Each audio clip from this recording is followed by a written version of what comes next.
Halo teman writers, novel yang akan kita bahas hari ini campur-campur genrenya.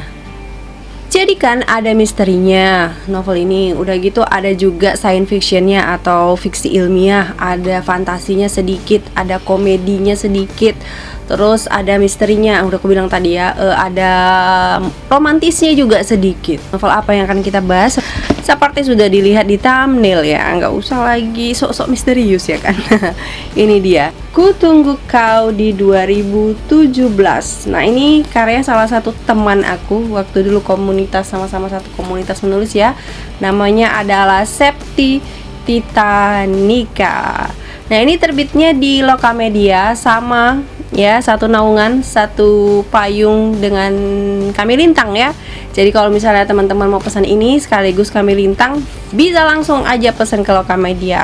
Nah kalau book performance-nya aku sangat menyukai ya. Ini putih gitu. Jadi ini kayak seniornya Kami Lintang. Ini terbit terlebih dahulu. Nah kalau misalnya dari book performance-nya bisa teman-teman lihat di sini, sangat kece sekali, putih, bersih, simple, tapi memang sangat bermakna ya. Sepeda yang berasal dari masa lalu. Nanti ini ada kayak fiksi ilmiahnya itu ada kayak time traveler gitu ya. Pokoknya kalau menurut aku Lokamedia ini masalah cover, dia masalah desain cover itu pasti selalu bagus ya teman-teman.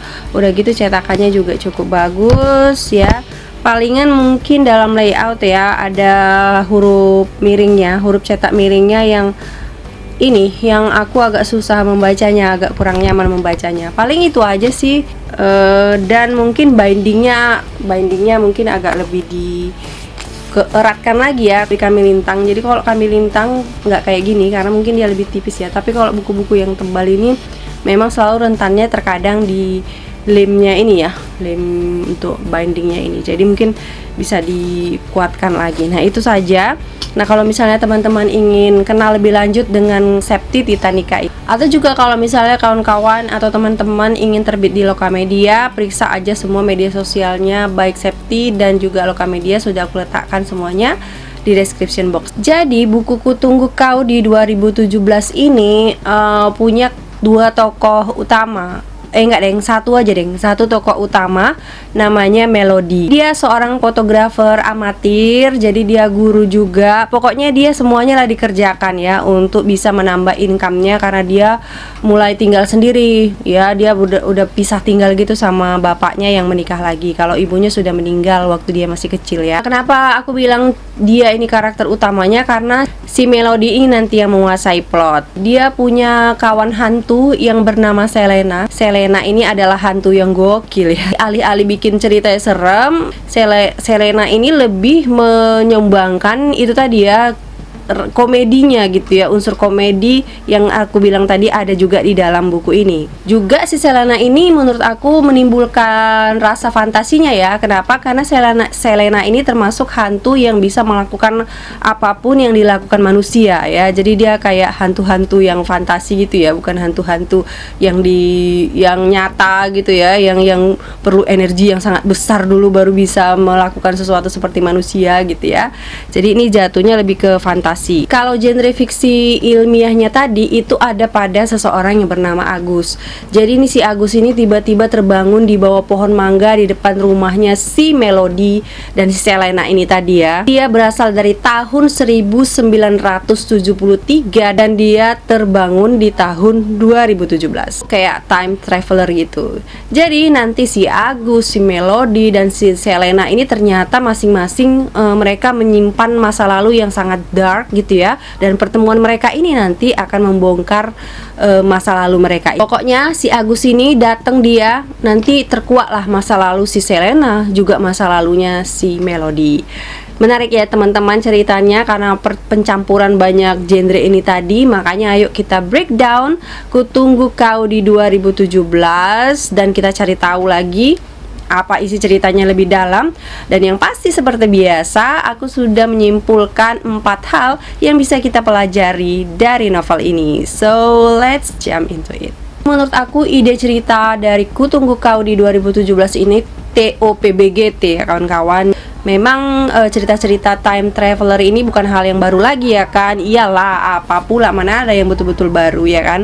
Tapi kemudian konflik-konflik yang menyertainya itu sangat membuat ide ini menjadi lebih fresh ya teman-teman. Konfliknya itu loh banyak sekali dan padat banget gitu ya. Jadi aku bilang tadi selain genre-genre yang sudah aku sebutkan atau rasa-rasa yang sudah aku sebutkan ada di buku ini, nanti di dalam si Agusnya ini, cerita si Agusnya ini ada unsur-unsur politiknya juga teman-teman. Jadi nggak sekadar hal-hal yang ringan juga dibahas di sini ya. Ada juga sesuatu yang cukup berat. Ada banyak sekali keping-keping ide-ide besar yang ada di dalam buku ini.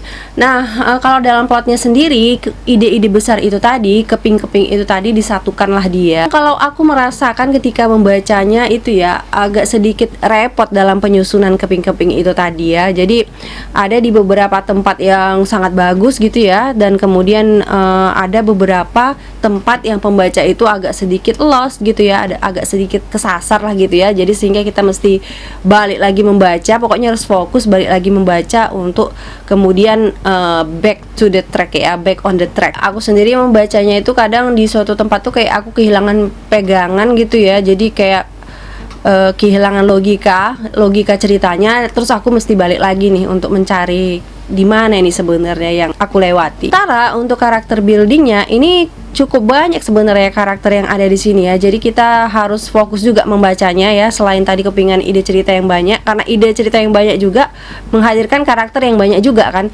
Jadi karakter yang banyak ini Dagi itu ada juga beberapa yang nama-namanya hampir mirip ya. Misalnya kayak Kinanti, Kirana gitu ya. Terus ada Adrian, ada juga Adnan. Kita harus fokus lah.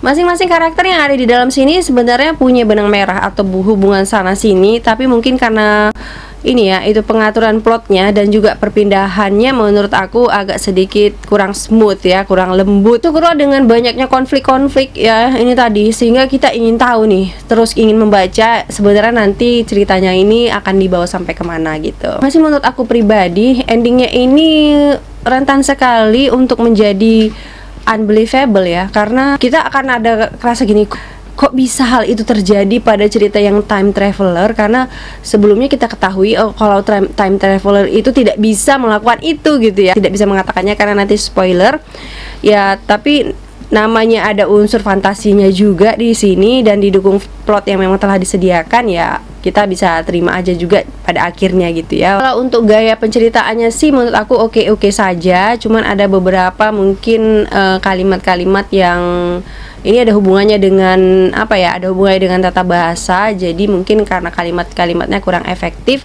jadi itu bisa diefektifkan lagi. Jadi kalau gaya cerita sebenarnya sudah mengalir dan bisa disempurnakan dengan kalimat-kalimat yang efektif ya teman-teman. Jadi nggak ada masalah, tata bahasanya juga nggak ada masalah ya, nggak ada terlalu banyak kesalahan-kesalahan. Intinya karakter Melody, si Agus, si Selena ini menolong semuanya gitu ya, menolong cerita ini sehingga kekurangan-kekurangan kalaupun ada bisa ditutupi oleh keunikan-keunikan dari tiga karakter itu. Waktunya reading time. Oktober 2016. Melody, Mel, cepat bangun. Melody, ini genting. Selena mengguncangkan lengan Melody, tetapi dia hanya melenguh dan menarik selimut. Urgen, Mel. Selena menarik-narik selimut itu. Melody baru membuka mata ketika Selena membuatnya jatuh dari ranjang. Melody memandang Selena, murka. Dia menempelkan ponsel di hidung sahabatnya itu. Ini jam berapa? Lo kebiasaan deh, lo ngerti angka kan? Ini jam 2 pagi. Itu. Selena menunjuk jendela. Wajahnya panik dan hidungnya kembang kempis. Gorden dan daun jendela itu terbuka lebar sehingga angin bebas masuk. Tercium aroma kuat petrikor dari sana. Melody tertidur sejak sore, jadi tidak tahu kalau hujan. Itu ada apaan sih? Hantu? Gue bisa lihat hantu dari bayi, udah biasa. Selena menyeret paksa Melody mendekati jendela. Dia menunjuk pohon mangga besar di depan rumah, hitam dan bergoyang-goyang ditiup angin, seperti raksasa yang muncul dari kegelapan. Melody mengarahkan senter ke sana. Tidak ada apa-apa. Ada kuntilanak lagi di sana. Beberapa hari yang lalu, ada wanita cantik di bawah pohon mangganya, tapi sudah pergi sekarang. Ada manusia, Mel, tadi di sana. Selena akhirnya bisa bicara dengan jelas. Melody berlari keluar lewat pintu depan. Senter Melody terlempar dan dia menjerit-jerit sambil menutupi wajah ketika apa yang dikatakan Selena itu benar. Ada orang terkapar di bawah pohon mangga, kotor oleh air, lumpur, dan darah. So, itu tadi ya, gambaran kayak gaya bahasanya, gaya ceritanya. Itu tadi kayak bab pembukanya yang aku bacakan ketika mereka menemukan Agus di bawah pohon mangga. Nah, sekarang kita masuki 4 hal yang bisa kita pelajari dari novel Kutunggu Kau di 2017 ini. 1. Penyusunan plot itu harus cermat kalau kita memiliki konflik yang sangat banyak. 2. Pencampuran berbagai genre cukup bisa dicoba ya teman-teman untuk novel kalian nanti. 3. Explore dan kembangkan terus ide cerita kalian sehingga nanti menghasilkan sesuatu yang lebih fresh, lebih unik, dan lebih menarik.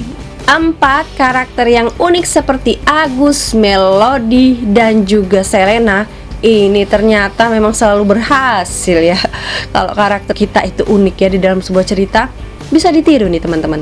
Kalau misalnya teman-teman tertarik dengan buku Kutunggu Kau di 2017 ini, mudah-mudahan masih ada ya. Pesan aja langsung ke Lokamedia atau juga pesan ke Septi Titanica yang media sosialnya sudah aku letakkan di description box. Jadi teman-teman, terima kasih sudah menonton sampai habis. Aku ucapkan maaf kalau misalnya ada kekurangan di dalam membedah buku dan belajar nulis kita kali ini.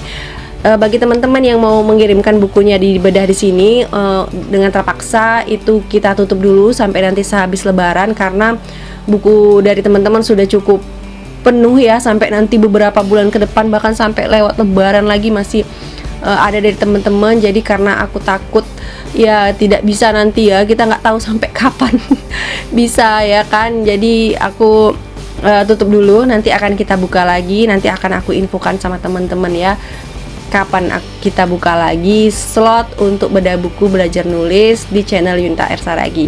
Tapi aku berterima kasih ya kepada antusias teman-teman semua yang telah mendukung channel ini, yang udah subscribe, yang udah komen, yang udah like. Terima kasih yang sangat-sangat banyak, karena tanpa kalian aku nggak bisa semangat terus bikin video ya teman-teman. Oke, aku doakan teman-teman juga sehat, semangat untuk berkarya, terus termotivasi untuk menulis. Kalau misalnya suka video ini, jangan lupa like, comment, and share, dan jangan lupa juga subscribe serta tekan tombol loncengnya supaya kita bisa ketemu lagi di video selanjutnya nanti. See you everybody.